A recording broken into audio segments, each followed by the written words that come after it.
जब से वेनेजुएला के राष्ट्रपति निकोलस मादुरो को राजधानी काराकास से पकड़कर अमेरिका ले जाया गया है, तब से हर किसी के दिमाग में अलग अलग ख्याल आ रहे हैं कि अब आगे क्या होगा। अपने अपने देशों के बारे में लोग सोचने लगे हैं। अमेरिका की ताकत को लेकर एक अलग सा माहौल भी बन गया है कि कब क्या हो जाए, कहां का राष्ट्रपति कहां से कहां उठा लिया जाए। लेकिन इन सब के तर एक बात गौर करने वाली रही कि वेनेजुएला के राष्ट्रपति निकोलस मादुरो को जमाजब्त करना पहले से प्लान था, क्योंकि कच्चे तेल पर ट्रंप की निगाह थी और यही वजह थी कि रूस से तेल खरीदने को मना किया जाता रहा और टैरिफ का दबाव लगातार बनाया जाता रहा। लेकिन क्या वेनेजुएला में तेल के खेल का भारत को फायदा होगा? सब कुछ आपको डिटेल में बताते हैं। नमस्कार, आप देख रहे हैं भारत एक्सप्रेस और मैं हूं आपके साथ अक्षया पाठक। अमेरिकी राष्ट्रपति डोनाल्ड ट्रंप ने स्पष्ट किया है कि अमेरिका वेनेजुएला के तेल भंडारों का इस्तेमाल करेगा। राष्ट्रपति ट्रंप ये भी कह चुके हैं कि अमेरिका तब तक वेनेजुएला को चलाएगा जब तक वहां सत्ता का सुरक्षित, सही और समझदारी भरा बदलाव नहीं हो जाता। हालांकि ये कैसे होगा, ये अभी स्पष्ट नहीं है। अब तक दुनिया में जितने भी तेल भंडारों की खोज हुई है, उनमें सर्वाधिक दक्षिण अमेरिकी देश वेनेजुएला के पास ही है। ऐसे में ये माना जा रहा है कि हाल के दिनों में वेनेजुएला में हुए घटनाक्रम सत्ता परिवर्तन से अधिक तेल को लेकर है। अमेरिकी राष्ट्रपति डोनाल्ड ट्रंप चाहते हैं कि अमेरिकी तेल कंपनियां वेनेजुएला में अरबों डॉलर का निवेश करें और तेल संसाधनों को विकसित करें, ताकि वेनेजुएला के तेल को और अधिक मात्रा में निकाला जा सके। अमेरिकी तेल कंपनियां वेनेजुएला के बुरी तरह बर्बाद हो चुके तेल इंफ्रास्ट्रक्चर को फिर से खड़ा करेंगी और इससे भारी मुनाफा कमाएंगी। हालांकि व्हाइट हाउस ने अभी तक वेनेजुएला को लेकर और उसके तेल को लेकर कोई नीति दस्तावेज जारी नहीं किया है। राष्ट्रपति ट्रंप की इस महत्वाकांक्षी योजना को लेकर कई चुनौतियां भी हैं। वेनेजुएला को तेल भंडारों को विकसित करने और उत्पादन बढ़ाने में सिर्फ भारी निवेश ही नहीं, लंबा टाइम भी लगेगा।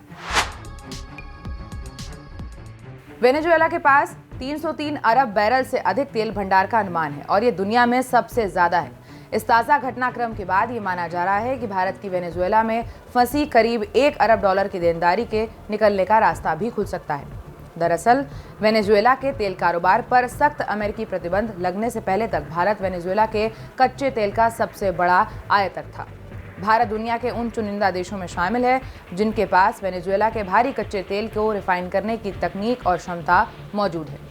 एक समय भारत वेनेजुएला से हर दिन 4 लाख बैरल तक कच्चे तेल का आयात करता था। हालांकि अमेरिकी प्रतिबंधों और कानूनों के पालन को लेकर बढ़ते खतरों के मद्देनजर भारत ने साल 2020 में वेनेजुएला से तेल आयात तकरीबन रोक दिया था।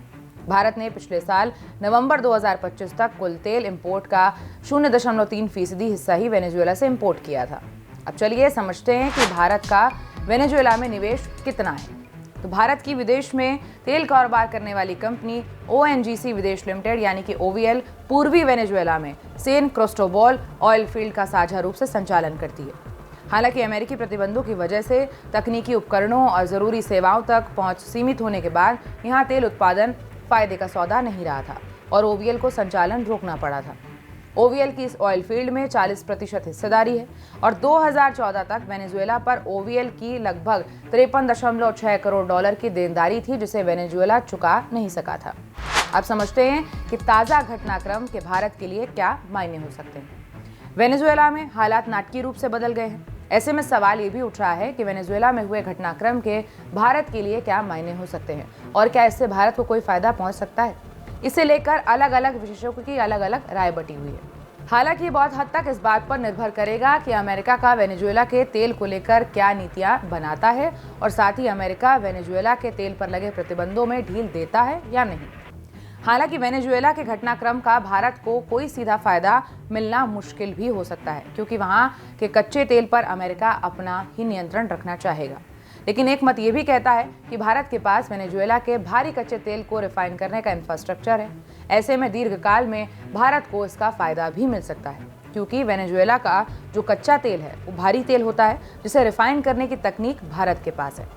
अगर अमेरिका वेनेजुएला पर लगे प्रतिबंधों में ढील देता है तो इसका असर भारत पर धीरे धीरे पड़ेगा, लेकिन रणनीतिक रूप से ये काफ़ी अहम होगा। वेनेजुएला का भारी और हाई टेन कच्चा तेल पहले भी भारत की जटिल रिफाइनरियों में प्रोसेस होता रहा है और दोबारा आपूर्ति शुरू होने की स्थिति में ये तेल रियायती दामों पर ही आएगा। ऐसे में ये स्थिति भारत के लिए फायदेमंद भी हो सकती है। हालांकि अमेरिका ये संकेत दे रहा है कि वो वेनेजुएला के कच्चे तेल को खुद ही रिफाइन करेगा और फिर अंतर्राष्ट्रीय बाजार में बेचेगा। भले ही अमेरिका वेनेजुएला के तेल सेक्टर पर नियंत्रण कर ले, लेकिन अमेरिका को भी अपने इस्तेमाल के लिए कच्चे तेल की जरूरत है। वो तेल को प्रोसेस कर घरेलू खपत करेगा और प्रोसेस्ड उत्पाद दुनिया को बेचेगा। ऐसे में भारत के लिए इसमें ना कोई खास फायदा हो सकता है और ना ही कोई खास नुकसान। भारत के लिए स्थिति बिल्कुल अगर देखा जाए तो कुल मिलाकर न्यूट्रल भी रह सकती है। कुछ विश्लेषक ये भी मान रहे हैं कि अगर सिर्फ तेल जरूरतों और आर्थिक नजरिए के रूप से अगर इसे देखा जाए तो वेनेजुएला का घटनाक्रम भारत के लिए अच्छी खबर भी है। भारत के नजरिए से अगर देखें तो ऊर्जा के लिहाज से वेनेजुएला के पास बड़े तेल भंडार हैं, लेकिन फिलहाल उत्पादन करीब 8 लाख बैरल प्रतिदिन ही है, क्योंकि प्रतिबंधों के चलते निवेश नहीं हो पाया। ओएनजीसी विदेश के वहाँ एसेट्स हैं, लेकिन वो विकसित नहीं हो सके। अगर अमेरिकी कंपनियां वहां जाती हैं, जैसा कि राष्ट्रपति ट्रंप ने संकेत दिया है, तो उत्पादन 1.5 साल में 25 लाख बैरल प्रतिदिन और 2 साल में 30 लाख बैरल तक पहुंच सकता है। ये पहले से विकसित फील्ड्स हैं। इनमें वैश्विक आपूर्ति बढ़ेगी, तेल की कीमतों और इन पर दबाव भी आएगा, और दुनिया का तीसरा सबसे बड़ा आयातक होने के नाते भारत के लिए ये अच्छा साबित होगा। भारत दुनिया का तीसरा बड़ा तेल आयातक है और अपनी ज़रूरत के 88% तेल के लिए आयात पर निर्भर है। भारत ने हाल के सालों में रूस के कच्चे तेल पर निर्भरता बढ़ाई है। हालांकि इसे लेकर अमेरिका का ऐतराज़ है और भारत ने अमेरिका से कहा है कि वो रूस से कच्चा तेल खरीदना कम कर रहा है।